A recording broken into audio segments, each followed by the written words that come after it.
Hello, all of you beautiful followers of the Four-Armed Emperor, and welcome to another episode of the Astromech Show. The goal of this episode is to help you get prepared for whatever gaming experience you're looking for using your Genestealer cults. So if you are looking for match play, we're going to point out some of the areas that really excel in match play. If you're more of a narrative player, we're going to look at some of the lore to help you inspire your own gaming adventures. And if you're new, we're also going to point out a few powerful combinations and units that pair well with these cults to help you get going on your unit purchases, maybe how you want to structure your crusade army. Before we dive into the heart of today's discussion, why don't you go ahead and just take a second, hit that like button, be sure to subscribe to the channel for more content, and ring that bell so you know when we release more videos. Right off the top, before we get into this, because this comes up a lot when we're talking about rules for new players, and this is one that I think is important to clarify. There is absolutely no rules stipulation whatsoever anywhere in Warhammer 40,000 that says if you play your army as Cult of the Four-Armed Emperor, it has to be painted as Cult of the Four-Armed Emperor. There's no rules saying that that is the case. So you can paint your army however you want and play it at however you want. There are a couple of sort of gray areas if you're looking at tournament play. And I always consider tournament play its own thing. So I look at narrative play, I look at match play, and then there's tournament play. And tournament play is where you are going to an organized event for matched play. And in those situations, it's really common to find a little bit stricter rule set on what models you can bring, meaning fewer proxies. A lot of what you see is what you get in terms of what's on the model, all that stuff. So in a few tournament play based areas, yeah, it can get a little, say if you had your army, if you were playing Space Marines and you had your army painted as Ultramarines and you show up at a tournament and you want to play them as Iron Hands, you're going to want to clear that with the tournament organizers ahead of time. Usually it's fine, but you definitely want to double check because the rules interactions for Ultramarines and Iron Hands are two very different things. And Ultramarines are really iconic. So everybody who plays Warhammer recognizes the Ultramarine blue Space Marine armor, right? So if you show up with a bunch of blue Space Marines, people are going to kind of know what that's supposed to be. Not so much the case with Genestealer cults. I don't think anybody could tell you what the color combo for Pauper Princes is off the top of their head. So, a lot less of a risk. I would say 99.9% confidence that you could paint your models however you wanted to, and nobody would know one way or the other when it comes to the lovely followers of the Star Children. Continuing on with our coverage of cults, up next we have the Rusted Claw. Rusted Claw is a top contender for me in terms of favorite cult, period. Where many Genestealer cults sing with a near euphoric sense of righteousness and self-belief, the Rusted Claw are grim nihilists. They hold a creed of universal transience and inevitable entropy, living nomadic lives and striving to erode imperial civilization from the roots upward. Hardened by their experience, Rusted Claw broods are perfect vectors for the Genestealer curse. Narratively speaking, there's always like a romanticism in the nomadic warrior lifestyle, right? That's just there's so much that you can play into there that if you want to build a empathetic character that's kind of relatable to and is a Genestealer cult, Rusted Claw is probably a fun place to start exploring your characters' like motives and beliefs with, because they have this sort of doomed, all life in the galaxy will decay. They're like the Genestealer cult equivalent of Nurgle, right? Like all life is death and decay and rebirth. And so I'm part of this cycle, and I'm going to fill my role in this cycle, which as a Genestealer cult, my role is going to be, to spread this curse across the stars and wait for something to come and devour everything that I've walked across. So it's just, there's a lot of fun stuff there to play around with, as well as being able to lean really heavily into this whole like Mad Max Fury Road sort of interpretation of a post-apocalypse, setting. Rusted Claw just do so much from a narrative standpoint really well. And the good news is that as far as match play goes, this is probably the most complete package of really good stuff. Now, some of it requires a little bit more nuance and experience to get the most out of, which is why I tend to lean towards Four-Armed Emperor more for new players, but Rusted Claw is a seriously close second. So first up on their cult creed, we have Nomadic Survivalists, and it's 2 bullet points. First one, each time an attack is allocated to a model with this creed, if that attack has an armor penetration characteristic of 1 or 2, the armor penetration characteristic of that attack is worsened by 1. So if I'm shooting you with a bolter that's in Tactical Doctrine and is AP 1, it is now AP 0. If I'm shooting at you with something that is AP 2, like an Inferno bolter, it is now AP 1. There's no distance requirement to that. There's no stipulations for it. It's just worsen the AP of the attack by 1 on AP 1 and 2 weapons. Cool. Each time a unit with this creed makes a normal move or advances in the movement phase until the end of your shooting phase, it counts as having remained stationary. So it gives you the ability to advance and shoot, particularly with not assault weapons. So your heavy weapons are going to benefit from that. Grenades are going to benefit from that. So bikers and neophytes, right, is what Rusted Claw encourages you to lean into. The thing to remember about all Genestealer cults is there are many ways in this book that will make you think you can make your cult durable. They are all a lie. 9th edition, especially right now, is a hyper lethal edition of Warhammer 40,000. Like, even Space Marines are having a hard time staying durable. So forget building a durable cult, because you're never going to be able to really... By the time you build a durable cult, you will have sacrificed so many other things that you're going to be behind the curve anyway. So lean into small units, lean into your mobility, and lean into things that make you more lethal. Kill more of your opponent. There's less of your opponent to contest the board.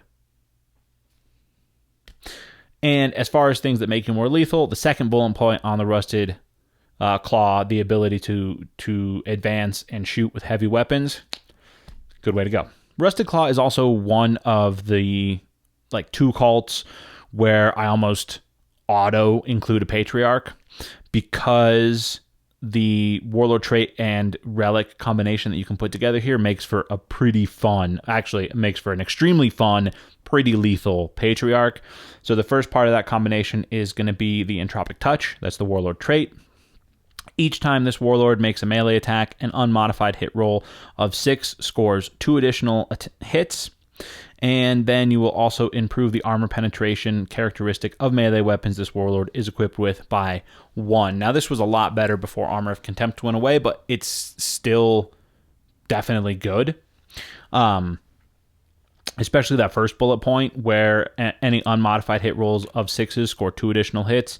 The Patriarch has a large number of attacks compared to the rest of the codex anyway. So he is likely to hit those 6s to give you more attacks, and you want more attacks with him because his weapon profile is quite good.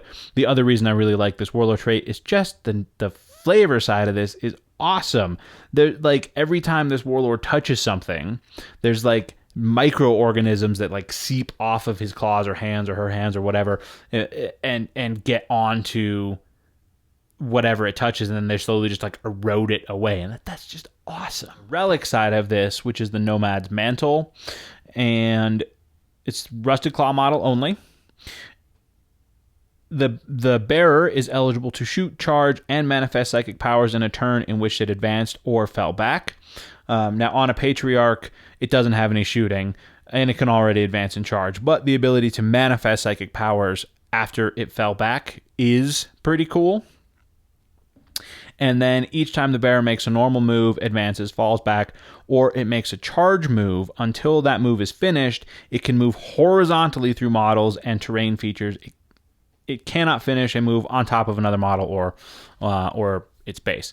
So that's fine. As I mentioned, everything in the Rusted Claw Cult Creed is pretty awesome. So we're gonna go through all of it. So we have the Stratagem and the Psychic Power left. Now the Stratagem is called Drive-By Demolitions, and it alone is why you would ever take more than 2 demo charges on a unit. So if you're running Rusted Claw, I highly recommend run as many small bike squads as you can and give each one of them 3 demo charges. And we'll walk through this entire combo for beginner players. All right, so the first part of this is the Drive-By Demolitions. What Drive-By Demolitions does is a 1 CP strat, and it allows for a unit of Adelan Bikers. So anytime they make a normal move, advance, or fall back, which is cool that it works if you're falling back, you can pick one model in that unit to throw a grenade weapon as if it was your shooting phase. And all you have to do is target a unit that the Adelans moved within 6 inches of anywhere in their movement phase. Doesn't matter where they ended up. So if they fell back, it can be the unit. They can fall back 14 inches, and they can still throw a grenade at the unit that they fell back from. And then the second bullet point of this is that you do the maximum number of shots. So demolition charge, D6 grenade, you would just do 6 shots. So now you can throw, with Drive-By Demolitions, you can throw a demo charge in the movement phase, you can throw one in the shooting phase, and then that same unit can throw one in the fight phase using Reckless Demolitions. And that's why I say you want to have as many small units with 3 demo charges each, so that each unit you can, every turn, just boom, boom, boom, throw out a ton of Strength 8, AP2, AP3, 2 damage grenades. That's just awesome. And then lastly, we have the Psychic Power Inescapable Decay. Now, I almost felt like this was mandatory in an age of Armor of Contempt, but post Armor of Contempt, it still has its uses. So the Psychic Power is Inescapable Decay. It's a malediction, has a warp charge value of 6, and if manifested, select one enemy unit within 18 inches invisible to the Psyker until the start of your next Psychic phase. Each time a friendly Rusted Claw model makes an attack against that enemy unit, improve the armor penetration of that attack by 1. Pretty cool. Really easy way to make things, and it's any attack. So melee or shooting, add 1 AP to it, to whatever target you want. Really easy way to just pick something of your opponents that you want dead, cast this Psychic Power on it, and watch it die. The Pauper Princes.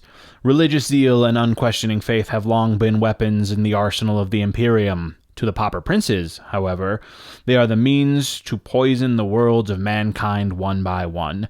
This cult mirrors the ecclesiarchy in many ways, yet where the imperial creed must be imposed as much through fear as through genuine devotion, fanatical belief is absolute in every Pauper Princes cultists. The fact that Genestealer cults are already very zealous, and then adding more zealous on top of that can be kind of fun.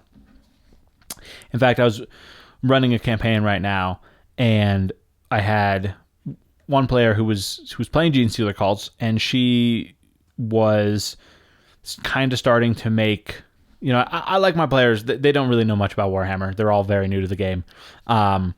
So they can make a lot of decisions on their own, and they don't necessarily have to be justifiable in the lore. So she was after alliances with some Eldari, particularly some Corsairs that had been roaming, like kind of being pirates around the game. She was like, yeah, I want to go ally with those guys.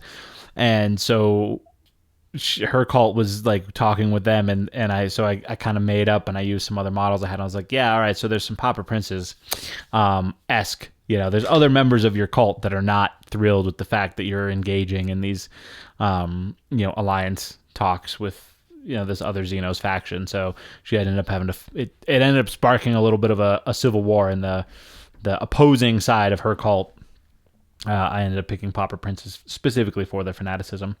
Just fun little sides there.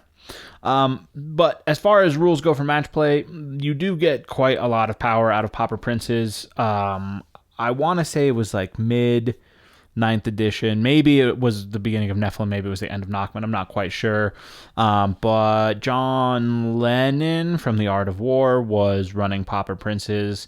I forget what the tournament was, but he ended up being very successful with it.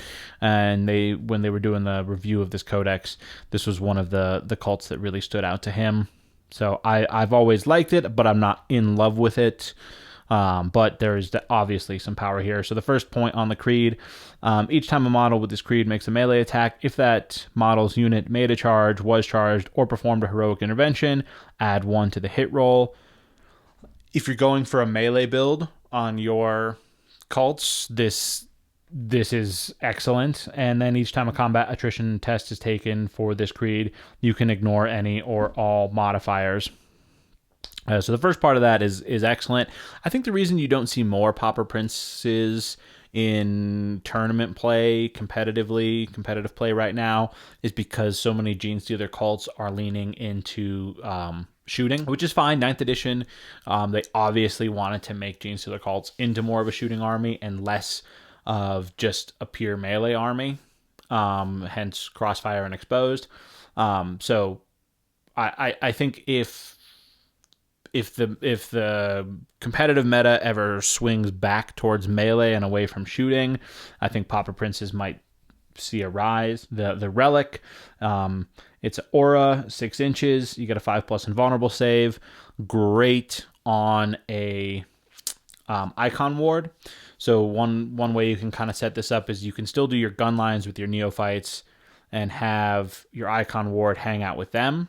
So now your gun lines, they can summon the cult and also have a 5+ invulnerable save. And then your melee units, your acolytes, you can do either big blobs, little blobs, whatever, it doesn't matter. Metamorphs, pure strains, any version of melee is going to benefit from the creed itself. So both things you want to do with this army, melee and shooting, there are ways to support them inside the Pauper Princes. That makes them a nice, versatile cult. The Twisted Helix. The cult of the Twisted Helix are doubly cursed. Though they had a chance to fend off the tendrils of the Genestealer taint, they chose instead to embrace it for curiosity's sake, and so were damned by their own hand. They have only delved deeper into intellectual abomination ever since. Their masters are deranged artists of bioengineering, while the faithful act as their all too willing canvas. I don't think I need to tell you from a narrative, lore, inspiration of story crafting point of view what is awesome about that. I think it pretty much speaks for itself. Now, what you get from a match play side of things, up first on the creed is 3 bullet points. The cult creed is experimental subjects. Point number 1, you add 1 strength characteristics to models with this creed. Easy enough. Point 2, add 1 inch to the movement characteristics of models with this creed. Also pretty easy. 3, each time an attack is made against a unit with this creed, an unmodified wound roll of 1 to 2 always fails, irrespective of any abilities that the weapon or the attacker may have. Lethality is always better, so the +1 strength and the +1 movement are better than the ignore wounds on 1 to 2. Now, the thing with the mini transhuman, as this is often and almost always referred to, is that it is going to be better on toughness 3 units. So neophytes are actually going to benefit from that bullet point more than anything else in your army. However, there are some things at toughness 4 or above that will also benefit from that, and we're going to break that down in just a minute. We're going to go over the warlord trait and the relic.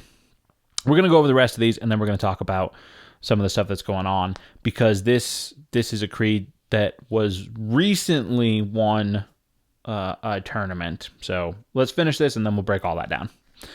All right, so your warlord trait, you get bioalchemist. You're going to add 1 to the damage characteristic of melee weapons this warlord is equipped with, excluding relics. Easy. Easy, easy, easy. And then the relic, elixir of the prime specimen. Select one genomic enhancement. Those are on page 102. And the bearer of this relic gains that trait, even though it's not core or aberrant. If your army includes a biophagus, you can instead select 2 genomic enhancements for the bearer to gain. So if you're running Twisted Helix, I would highly recommend running a biophagus in every army. And I would highly recommend giving him the Alchemist Supreme and the Familiar. I think altogether that comes out to 65 points, and it is... I've never not had it earn its points back for me. But if you're running Twisted Helix and you're taking the Elixir of the Prime Specimen, I would say you almost have to take a biophagus. Twisted Helix is another cult where I almost always run a Patriarch. Not mandatory, but you can build a really fun, lethal Patriarch in Twisted Helix. Let's look at this. Let's look at the Psychic Power first, and then we're going to look at the Stratagem last. So your Psychic Power is Mutagenic Deviation. It's a blessing. It has a Warp Charge value of 5, easy to cast. If manifested, select one friendly Twisted Helix unit within 12 inches and visible to the Psyker until the start of your next Psychic phase. Each time a model in that unit makes a melee attack, an unmodified hit roll of 6 auto wounds the target. Okay, so keep that in mind. Also keep in mind that there's a stratagem that allows you to cast a blessing anywhere on the board. So let's look at this stratagem here. Now, right off the bat, this is a stratagem, even if you're running Twisted Helix, that you are never going to use. And it's a great example of why I think Twisted Helix is an absolute trap for making you think aberrants are the way to go here. I will say it right now, aberrants gain nothing from being in Twisted Helix. So this strat, it's 1 CP. It's going to have 2, you use it in your fight phase, it's going to have 2 effects. The first effect is every model counts as 2 for the purposes of morale tests when every model you're destroyed. So you're fighting a unit of Space Marines, you kill one of them, counts as 2 for your morale test. Still not going to matter. The second bullet point is each time a model in this unit fights, it can frenzy. If it does so until the fight is resolved, add 1 to the model's attacks characteristics. Now, if it just stopped there, this would be fine. This would be awesome. This would be a way to get those extra attacks that you're oh so missing from the Aberrant's data sheet. But instead, they have to add and change the damage characteristic of the melee weapon equipped to 1. If you're fighting an army of Grots, great. This stratagem might come in handy. You should never plan for having your aberrants attack 1 wound models. You just shouldn't. They should always, if you're going to use them, they should be going after bigger targets. Now, I said that aberrants gain nothing from being in Twisted Helix. I stand by that. I stand by that even though just this past week, maybe 2 weeks ago now, by the time this video comes out, somebody ran a Twisted Helix list. I think it was an event in Britain. I'm not really sure. I read the article on Goonhammer. It was their competitive innovations in 9th, part 1, something. I'll throw the link down in the description because it's a good write-up. I always like what those guys do. Anyway, back to aberrants and why Twisted Helix is not the cult for them. So let's look at what the cult creed gives you. Okay, +1 strength. Cool. So that takes them to strength 6. And then with their heavy power weapons is +3. So cool. I'm at strength 9. That is a nice, handy place to be. However, there's a strat to add 1 to my strength. So I can already do that. Movement, 6 inches. Now with my +1, I can move 7. Okay, fine. Mini transhuman. I'm already toughness 5.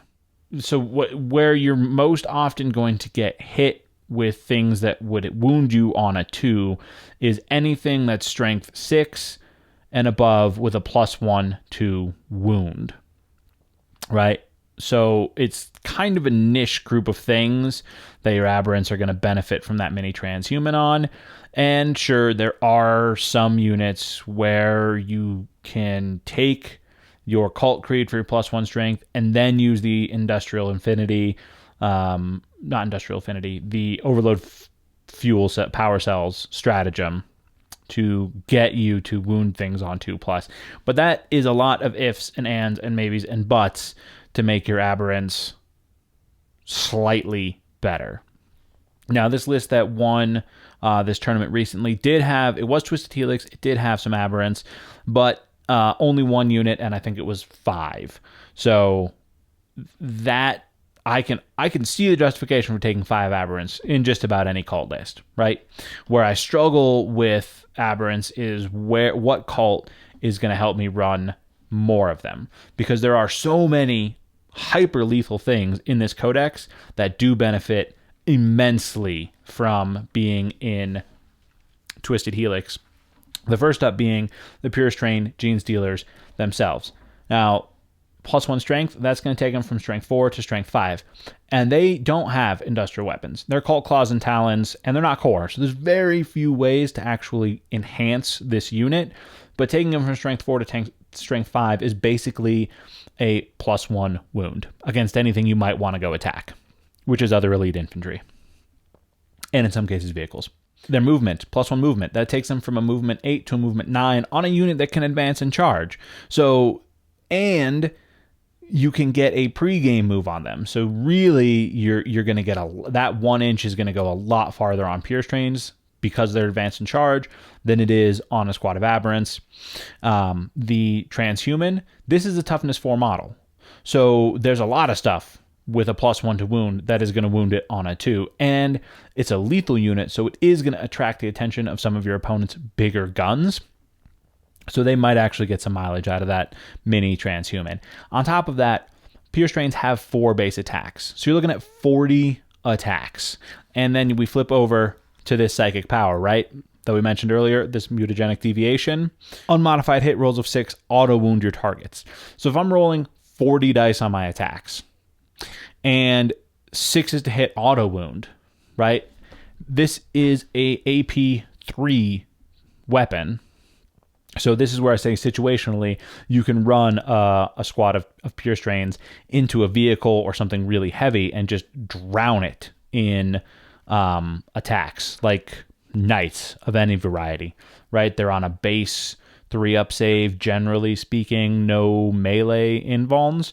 So I can slam 40 attacks into a knight, 6 is auto wound, and then I'll still have to roll the rest of them to wound, but that's going to be 5s instead of 6s because I'm +1 strength. And the best save a knight could hope for in that situation is going to be, a 5. Yeah, some Purest Trains are going to do some work in Twisted Helix. Hypermorphs, for the exact same reason, are going to benefit, except that they kind of doubly so on the strength side and less so on the movement side. Doubly so on the strength side because their cult mutations already give them a +1. So now they've gone from strength 5 to strength 6. So against toughness 5 opponents like Tyranids, that is going to be excellent. And then the last unit that I think really benefits from Twisted Helix, especially now in Armor of Contempt with some point changes going on, but they've always been excellent. But Adelan Jackals, right? That it takes their movement to 15.